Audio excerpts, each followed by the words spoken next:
Yun po, tama po kayo. Tama po yung nakikita niyo. Wow, kasama pala yun sa question. Live for the greater good and I live for the sake of others. I've been there. Galing ako sa wala. Kung ano man ang meron ako ngayon, dahil yun sa pagsusumikap ko, dahil sa tiyaga yun, personality ko na talaga siya na tumulong sa ibang tao.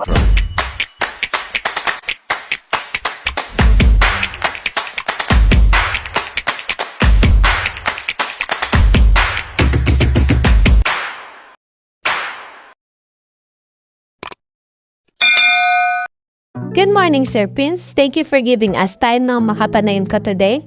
And may mga bagay na kaming gustong malaman na based sa social media house mo, nakikita namin marami ka nang natutulungan and we prepared 5 questions.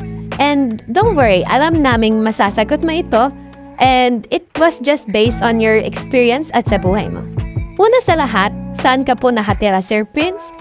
And saan ka po lumaki? So, yun, lumaki po talaga ako sa Samar, Northern Samar. Sa Roque Northern Samar, doon po ako lumaki. Pero currently, nag-stay ako ngayon sa San Mateo Rizal dito sa Barangay Silangan. Kasi nag-work ako at madami akong ginagawa sa buhay. Kaya dito ako ngayon sa Manila, sa San Mateo. Pero waray talaga ako, laking Samar talaga ako. And for the second question, based sa nakikita namin through your social media accounts, madami kang tinutulungan ng mga homeless people, street children, at balita pa namin ay may bago kang project na kakatapos lang gawin. Ano po ito, Sir Prince? Yun po, tama po kayo.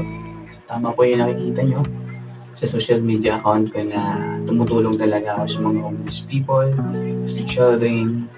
And yun po, at nagawa ko na po ito dito sa Marikina. Katatapos lang din ng food feeding at giving ko sa mga homeless people and children.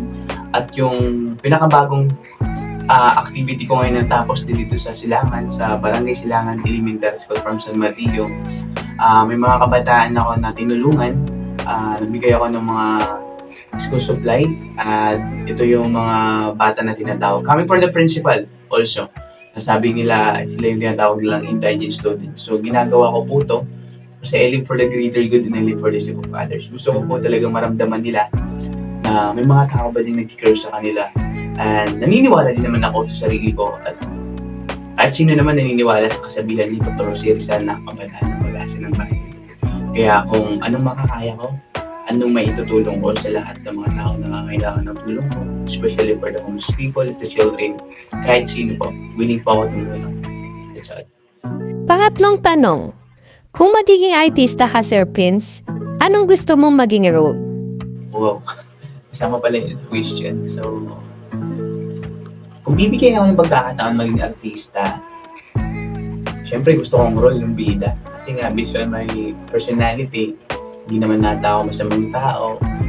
Sa aura ng mukha ko, no? So, hindi naman nata ako kontrabida kung titingnan. No? So, I think, bida. Gusto ko yung mga dramatic. Kasi nakabase siya at konektado siya sa personalidad ko.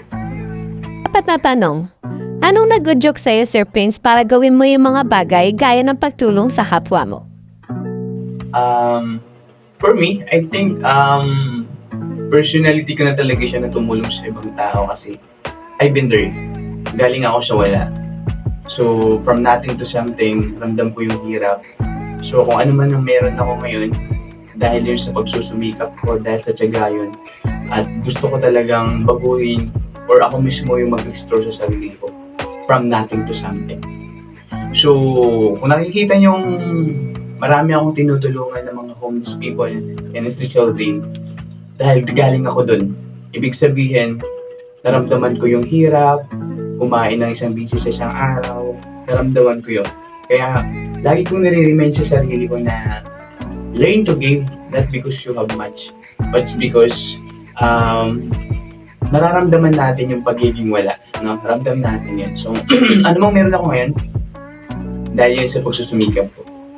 So, lahat tayo binigyan ng oportunidad sa buhay para gawin yung mga bagay na makapagpapasaya sa atin, lalong-lalo na ayusin natin yung buhay natin. At lalo na kung ano mang meron tayo ngayon, na maginhawa tayo ngayon, kailangan natin tumulong sa ibang tao. Yung blessing na binibigay sa atin ng Diyos, i-share din natin sa iba. Kasi when I was, bata pa ako, alam ko talaga at ramdam ko na mahirap na lumaki sa pagiging wala. Kaya kung ano mang meron tayo ngayon, ah, gawin natin yung lahat ng makakaya natin para maging maganda yung buhay natin sa hinaharap. No? And lalo-lalo na pag I may go around the street and I saw people suffering from hunger, my heart is pained, no? Sumasakit sa puso. That's why na kung ano kaya ko maitulong, tutulong. Yun yung personalidad ko na meron ako. Panghuling tanong. Kung bibigyan ka ng pagkakataon, Sir Prince, na sumikat bilang isang social media influencer or isang vlogger, at soon kumita ka na, anong gagawin mo dito?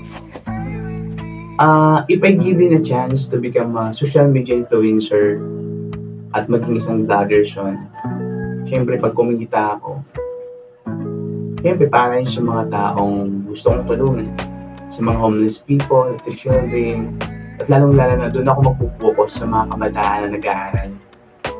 Sa mga kabataan na wala nagpapaaral sa kanila.